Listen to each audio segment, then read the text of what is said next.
Let's continue our discussion of enthalpy by talking about enthalpy as it relates to chemical reactions. So we've discussed in the last video just generally how enthalpy can either be positive or negative, indicating that heat is either going into or out of our system. And now we're going to talk more quantitatively about the actual values and how those will change from one reaction to another. So to start off with here, we need to make the point that enthalpy changes for a reaction are an extensive property. And what this means is that if you have a certain amount of enthalpy change for a reaction with a certain amount of material reacting, if you increase the amount of material that is reacting, you will see an increase in the enthalpy change as well. So it is not just dependent on the reaction. You will actually get more enthalpy change with greater amounts of material reacting. Not everything is extensive like this. So for example, density is what we call an intensive property. It does not change as the amount of material changes. If you have a little cup of water, the water will have the same density as a gallon of water. It does not change with the amount of material, but enthalpy does.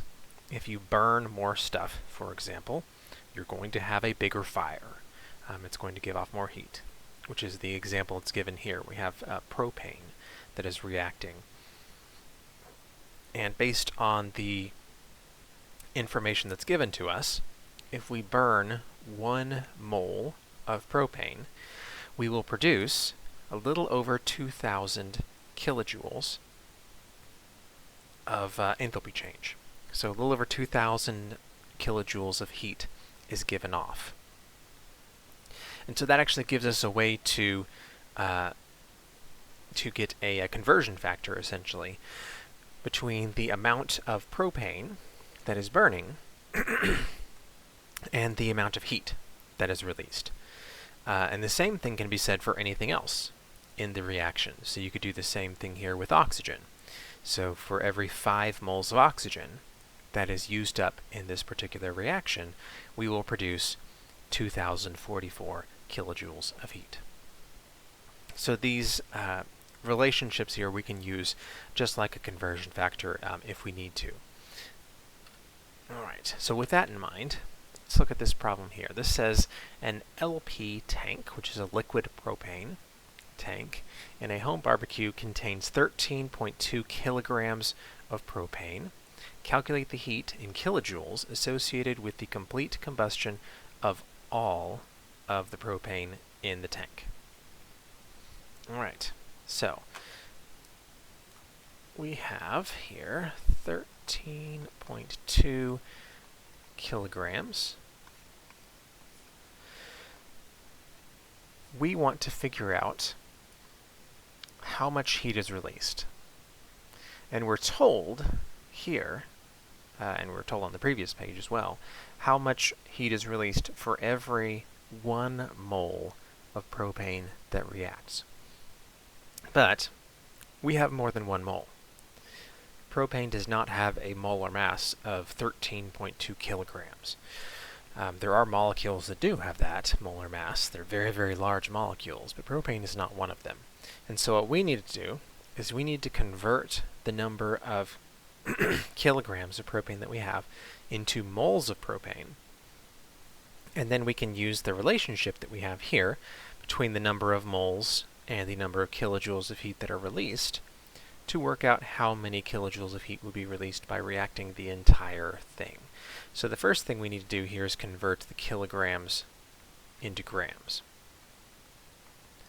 because we need that to be in grams for the molar mass, which will be in grams as well. So to find the molar mass then of propane, we have 3 carbons which are 12.01 each. And we're going to add to that 8 hydrogens, which are 1.008 each. And so that will give me, do that math real quick, 44.094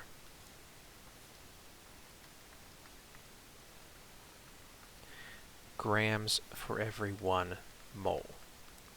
And so I am going to flip this conversion factor and put it up here. So now I'm saying for every 1 mole, I have 44.094 grams of propane. And I did that so that my units here cancel out correctly, leaving me with moles. Now I could stop here and go ahead and calculate the number of moles, but I'm actually going to go ahead and add in the last conversion factor here, because this balanced chemical equation with the enthalpy value tells me that for every 1 mole of the propane, I will produce 2,044 kilojoules of heat. And that negative number, or negative sign, is telling me that I'm producing it. So now my moles are also canceled. And so if I do the math here, 13.2 times 1,000 divided by 44.094 times negative 2,044, that gives me, negative 6.12 times 10 to the 5 kilojoules. So a little over 600,000 kilojoules of heat is released by that reaction, which is a ton of heat. That is a huge amount of heat, which is why we use liquid propane in our barbecues and to heat our homes and other places. Especially if you live out in the country, you probably have a propane tank somewhere on your property, because that's really the only way you have of getting anything flammable out there. You don't have if you live way out in the country, you don't have natural gas lines that go out to your house. Instead, you just have a tank of propane that you use for heating and for cooking and things like that. So it would make sense that we would use a material that gives you a whole bunch of heat when you burn it. All right, let's think of, let's just shift gears here a little bit and think about how we would actually calculate those enthalpy values for a reaction, because we've just been given these numbers up to this point. We've just been told, here's the enthalpy change for the reaction. If we wanted to calculate that, or sorry, not calculate, if we wanted to find experimentally those numbers ourselves, there's a few different ways that we could do that. But the most common way, especially if you're going to be looking at a reaction that takes place in a solution, is you're going to do what we call solution calorimetry. Now, obviously, this wouldn't work for burning stuff, but a lot of the reactions that you do in a chemistry lab are going to take place in a solution, and so this works very, very well for those types of reactions. Essentially, what the trick is here is that even though we can't actually directly measure the heat that is going into or out of the molecules that are reacting with one another, what we can measure directly is what is happening to the water that is dissolving those molecules. So if, for example, we have an acid and a base, and we mix them together in a solution, the majority of the molecules in that solution are water. And by majority, I mean like 99.99999% of the molecules in the solution are water molecules. It's mostly water. The water is not participating, for the most part anyway, in those types of reactions. It's just kind of there, and it is holding the other molecules. But if a reaction is either giving off heat or absorbing heat, that heat is moving into and out of the water that is around those molecules. And so we are going to kind of do an end around here, and even though we can't measure directly what's happening with the molecules that are reacting, we can easily measure the effect that the reaction has on the water. And then using the information about the water, we can then determine what happened with the molecules that are in the water. And that's what we have going on right here. So you can see here we have a reaction where some amount of heat is occurring, and the amount of heat that is either going into or out of the reaction is equal to the amount of heat that the solution is either absorbing or giving off. It's just going to be opposite in sign.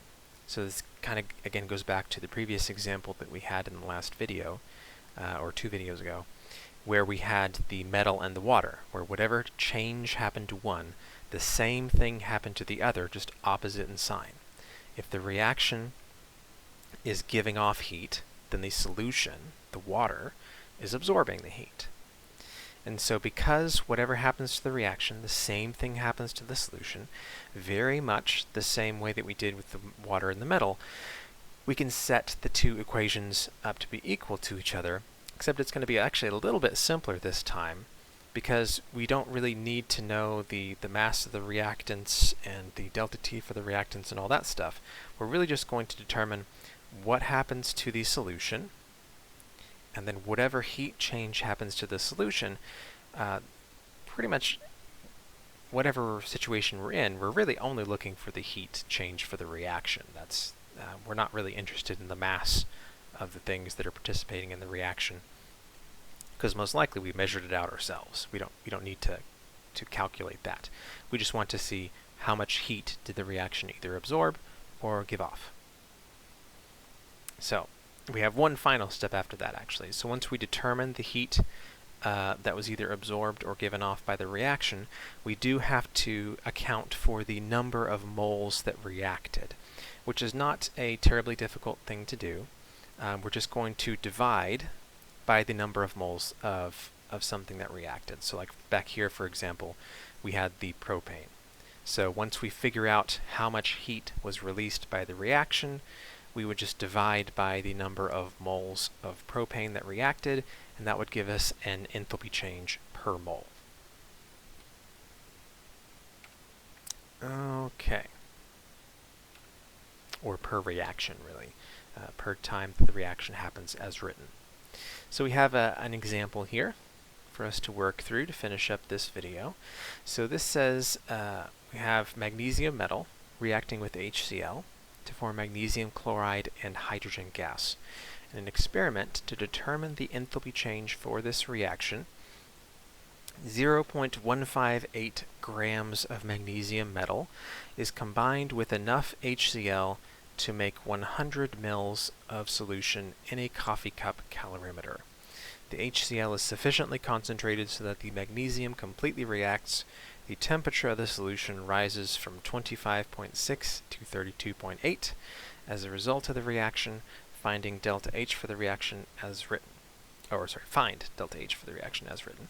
Use 1 gram per mil as the density and 4.18 joules per gram degree C as the specific heat for the solution. So there's a whole bunch of information there. A whole bunch of information. So just to try to condense this down, we are trying to find delta H for the reaction. So we're trying to find this thing. The amount of heat that's given off when the reaction takes place as it's written in that balanced chemical equation. So the amount of heat that's given off when 1 mole of magnesium reacts. That's what we're trying to find. And we're given a whole bunch of information about that. But keep in mind here that what we really are trying to do is it's essentially a 2-step process. We're going to take a look at what happened to the solution, and then using what happens to the solution, we'll be able to figure out what the reaction did. So why don't you go ahead and pause the video here and see if you can work it out given the hints that I just gave you. So again, try to work out what happened to the solution first. When you know what happened to the solution, the opposite happened to the reaction, and then take into account how many moles actually reacted to get the delta H for the reaction. So go ahead and give that a shot.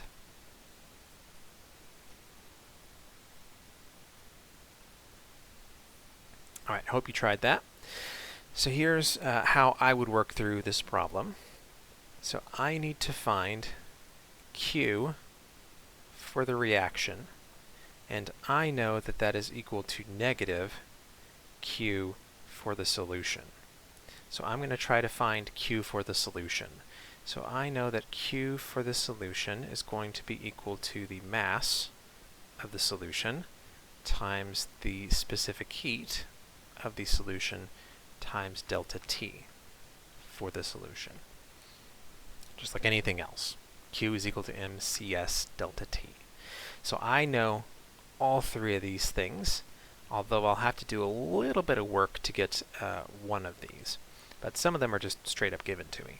So for example, C sub S is just given to me. And delta T is essentially given to me. They give me the two temperatures.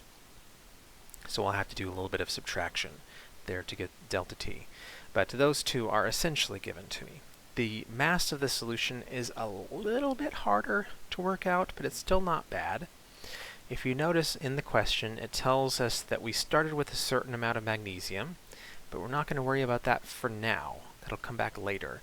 What we need to focus on is the next statement here, which says it's combined with enough HCl to make 100 mils of solution. So it's telling us not that we have 100 grams of solution, but we have 100 mils of solution. So we have 100 mils in the solution. That being said, though, later in the question, it tells us that the solution has a density of 1 gram per mil. So in reality, we actually do have 100 grams of solution. So the mass is going to be 100 grams because we have 100 mils and we have 1 gram for every mil. CS is just given to us, and delta T is essentially given to us. So let's go ahead and find Q for this solution. So that is going to be 100 grams times 4.18 joules per gram degrees C times, let's see, it went from that to that, so it would be 32.8 degrees C minus 25.6 degrees C, because remember it's final minus initial. So all of my units here except for joules are going to cancel out. When I do the subtraction here, I'll only have one unit of degrees C left. But I'm going to go ahead and cancel them now, even though it looks like I'm canceling 2 out, but it's really only 1. So there's 100 times 4.18 times 32.8 minus 25.6. That gives me Q for the solution is 3009.6 joules, which means Q for the reaction is negative 3009.6 joules. Because remember, whatever happens to the solution, the opposite is happening to the reaction. So, we're not done yet. We do have the amount of heat that the reaction released, but by definition, the enthalpy change for a reaction is the amount of heat that is released when the reaction occurs as it's written. And as it's written here, it has 1 mole of magnesium reacting. And we don't have 1 mole of magnesium reacting. Instead, we have significantly less than 1 mole. So the last thing we need to do here is actually work out how many moles of magnesium we have reacting. Magnesium is 12 something, I believe. Oh, sorry, it's 12 is the atomic number. It's at 24.31. So we have 0.158 grams of magnesium we have 24.31 grams of magnesium for every 1 mole of magnesium. So if we do that math, that is 0.006, we'll just say 65 moles. And so then the last thing we do is we're going to take the amount of energy that was released by the reaction, divide it by the number of moles that reacted, and that will give us the enthalpy change for the reaction as written. So that is, and I'm going to go ahead and convert this to kilojoules. It is a negative 463 kilojoules per mole of magnesium. Or another way of saying that would be negative 463 kilojoules every time the reaction occurs as written.